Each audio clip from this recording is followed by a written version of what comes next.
melihat tayangan video.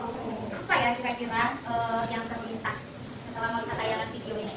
Tadi ada hutan, ada hewan, keindahan, kemudian ada keberagaman. Minggu lalu, Ibu sudah memberikan tugas untuk melakukan observasi di lingkungan tempat tinggal, ya kan? Nah, kira-kira ada apa saja di lingkungan tempat tinggal yang termasuk ke dalam hewan dan tumbuhan? Ayo.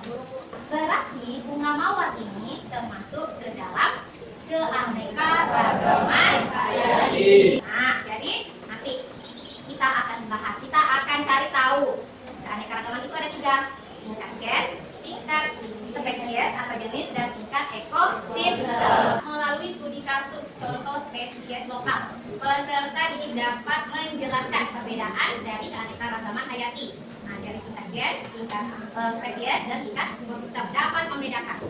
Untuk materi keanekaragaman hayati ini, Ibu berkolaborasi dengan 2 mapel lainnya, yaitu ada mapel pendidikan agama dan mapel sosiologi. Nah, jadi di biologi Ananda mempelajari tentang keanekaragaman hayatinya, di agama mempelajari tentang berlomba-lomba dalam kebaikan, menjaga lingkungan.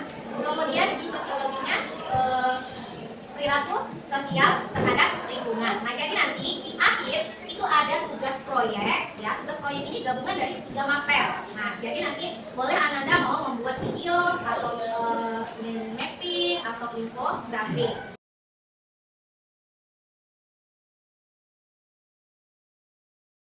Selanjutnya, aktivitas kedua yaitu analisis dampak kerusakan lingkungan. Nah, jadi teman-teman, di sini itu kami mendiskusikan ada 3, yaitu apa dampak penebangan hutan terhadap keanekaragaman hayati, lalu bagaimana itu, yaitu hutan tersebut adalah salah satu sumber ekosistem kita. Dampak dari penebangan hutan. Nah, kita sudah tahu sama-sama bahwa kalau dan kita katakan kelompok ini kelompok 1, ya kan, hutan itu sebagai paru-paru dunia, ya kan? Kenapa dikatakan sebagai paru-paru dunia? Karena hutan menghasilkan oksigen. Iya betul. Oksigen itu untuk apa? Oksigen itu dibutuhkan oleh manusia dan hewan untuk bernafas. Apa kesimpulan dari materi kita hari ini? Ayo. Oh ya, kita boleh apa? Jadi kesimpulannya, kita dapat mengetahui keberagaman semua bentuk kehidupan seperti gen, spesies, dan juga ekosistem, dan kita juga bisa mengetahui peran mereka masing-masing di lingkungan bumi. Iya benar. Bagaimana kata Hari ini kita ada kegiatan menyenangkan. Jadi sebelum Bapak mulai, Bapak mau nanya dulu nih, minggu kemarin kita belajar apa sih? Masih ada yang ingat nggak? Gimana? Norma dan nilai sosial. Ada yang masih ingat apa itu nilai, apa itu norma? Kalau norma, patokan manusia dalam berperilaku. Aturan-aturan itulah yang disebut norma. Ya. Kemarin sama Bu Siti belajar apa? Tentang keanekaragaman hayati. Oke. Jadi hari ini Bapak masih bersangkutan dengan materi Bu Siti kemarin karena Bapak selaku guru sosiologi itu melakukan kegiatan empiri kolaboratif bersama guru biologi dan guru PAI. Gimana sih cara sosiologi itu mengaitkan dengan biologi? Artinya sosiologi mengaitkan dengan lingkungan, gitu ya. Jadi kita fokusnya adalah hari ini tentang menelaah mana dampak perbuatan manusia terhadap lingkungan dan kaitannya dengan nilai dan norma sosial. Tujuan pembelajarannya kita tuh bisa menganalisis dampak perbuatan manusia terhadap kelestarian lingkungan dan keterkaitannya dengan nilai dan norma sosial melalui observasi di lingkungan sekolah dan wawancara. Jadi ada 2 aktivitas hari ini, ada observasi dan juga wawancara dengan warga sekolah atau masyarakat sekitar. Kemudian menyajikan hasil analisis dalam bentuk produk kampanye sosial yang komunikatif, kreatif, dan juga relevan dengan temuan lapangan. Kalau kita lihat lebih jauh di dalam, di lingkungan masyarakat kita, di lingkungan sekitar rumah kita, banyak banget kasus atau masalah tentang lingkungan, ya enggak? Contohnya apa lagi selain 3 ini? Nah, kenapa sih masih terjadi kayak gini gitu? Apakah orang-orang yang melakukannya tidak mengetahui nilai dan norma atau kayak gimana? Nah, menurut kalian kira-kira kita harus kayak gimana sih menyikapi hal kayak gini gitu? Karena kalau dibiarkan, gitu kan, dibiarkan sampah-sampah itu ya bakalan terus menumpuk, ya enggak? Nah, jadi hari ini tuh kita fokusnya adalah melakukan beberapa kegiatan. Pertama, kegiatannya itu adalah observasi lingkungan sekitar. Ya. Yang kedua, kita melakukan wawancara kepada pihak-pihak stakeholder sekolah itu mengenai lingkungan. Yang terakhir, kegiatannya adalah membuat produk.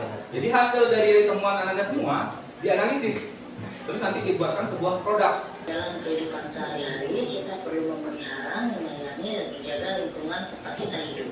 Apa aja yang didapatkan dari video tadi? Satu, tidak mengolah sampah dengan baik. Nah, tidak mengolah sampah dengan baik. Jadi aktivitasnya itu adalah Anda semua mengerjakan LKPD. Lalu di sini ada petunjuk pekerjaan. Apa aja sih yang harus dikerjakan di dalamnya? Sini ada panduannya. Silakan dibaca-baca dulu. Kalau tulisannya sudah siap, langsung gerak ya. Oke, bisa langsung kita mulai? Bisa langsung bergerak? Oke, silakan bergerak. Bawa pulpen masing-masing, bawa pen masing-masing. Udah dibagi jobnya kan? Oke, selamat bekerja, tunggu di kelas ya. Tapi ingat kawan-kawannya dijaga. Jadi Kak yang menjaga kawan jangan tekanannya.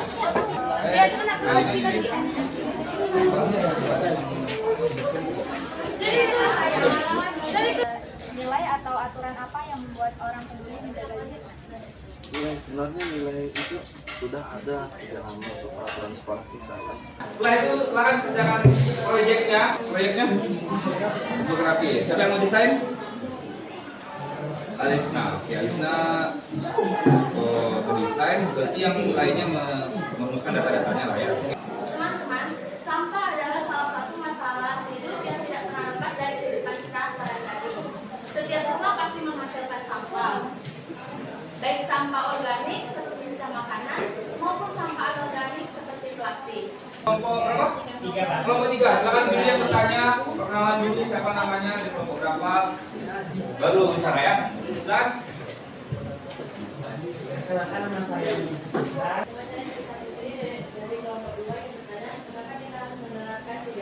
Oke. Kenapa harus menerapkan 3R? Ingatlah slogan kita, Udara bersih, hak kita semua. Kita dulu. Nah, di sini judulnya adalah sampahmu tanggung jawabmu. Nah, di sekolah ini kan kita masih sering nih melihat sampah-sampah plastik yang berserakan di lingkungan kita, contohnya seperti di lapangan, di kelas, dan juga di teras sekolah kita. Nah, sampah-sampah itu bukan hanya masalah kecil, jadi juga membuktikan bahwa kita belum mempunyai tingkat kesadaran yang cukup tentang tanggung jawab yang ada di lingkungan di sekolah kita. Itulah materi hari ini tentang nilai dan norma sosial. Di akhir, silakan buka HP dulu semuanya. Kita ada refleksi dulu. Oke, yuk langsung diisi refleksinya. Pertama, apa keterkaitan antara nilai dan norma sosial dengan perilaku manusia terhadap lingkungan? Jadi nilai dan norma itu kan muncul dari pandangan masyarakat itu sendiri kan, dari hasil pikiran manusia, akhirnya membentuk nilai dan norma. Cukup jelas? Berarti bisa lah ya mengkaitkan antara nilai dan norma dengan perilaku manusia terhadap lingkungan. Bisa?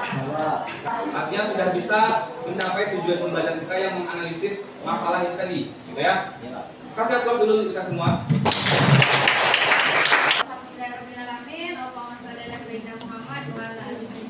Sehat semua? Sehat, Bu.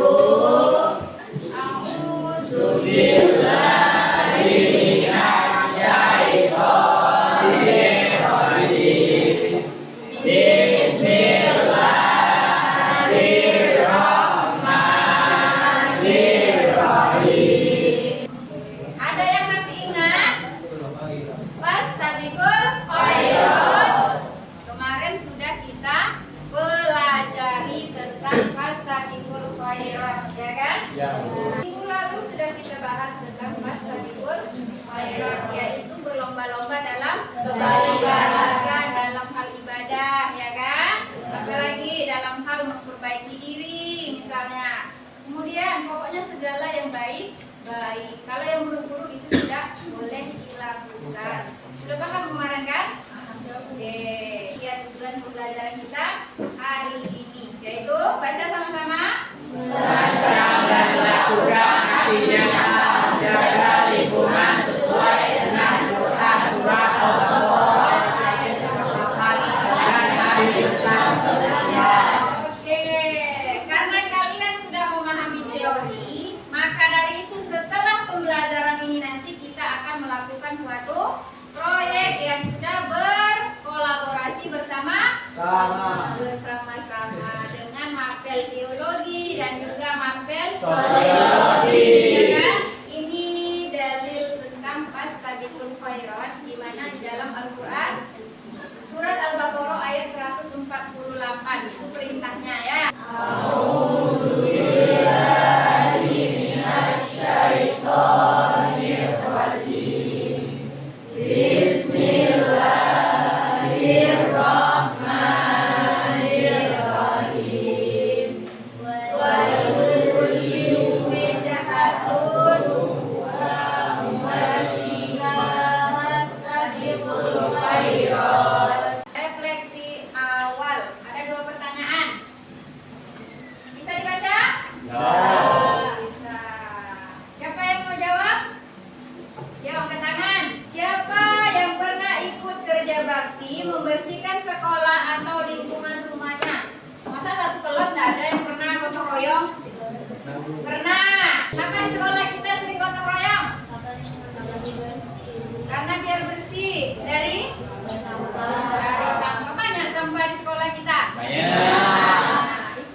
Sampah. Maka setelah pembelajaran ini nanti kalian akan paham sampah itu harus diapakan.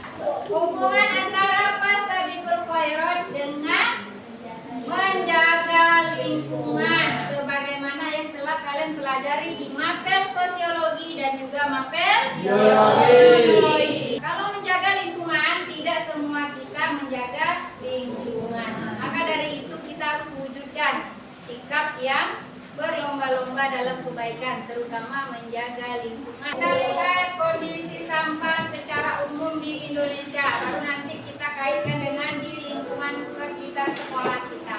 Plastik, bahan yang merevolusi dunia modern kita. Karena sudah berkolaborasi dengan mapel sosiologi dan mapel biologi dalam proyek mengajak orang lain untuk peduli lingkungan mewujudkan surat Al-Baqarah ayat 148. Nah, sekarang silakan lanjutkan proyek itu. Sudah siap? Sudah. Kan kelompok 3. Beri tepukan semangat. Dampak kesehatan pada manusia. Contohnya penyakit infeksi seperti diare, kolera, tipes, dan hepatitis yang disebabkan oleh bakteri dan virus. Sementara dari segi agama, air tersebut najis dan tidak bisa untuk bersuci. Merupakan adalah gelombang sampah yang bisa berbuat. Pindah pamit bukanlah solusi. Berpikirlah untuk sendiri supaya lingkungan dapat terkelola mengurangi dan bukan menjadi.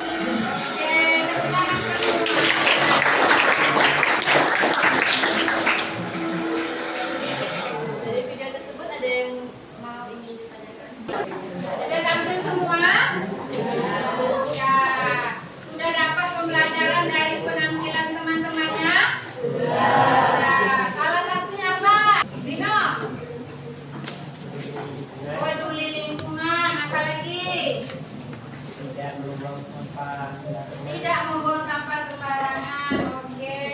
Nah, dari penampilan kalian semua tadi, kalian sudah paham bahwa menjaga lingkungan itu adalah kewajiban, ya kan? Ya. Karena ada perintahnya, ada hadisnya, gitu.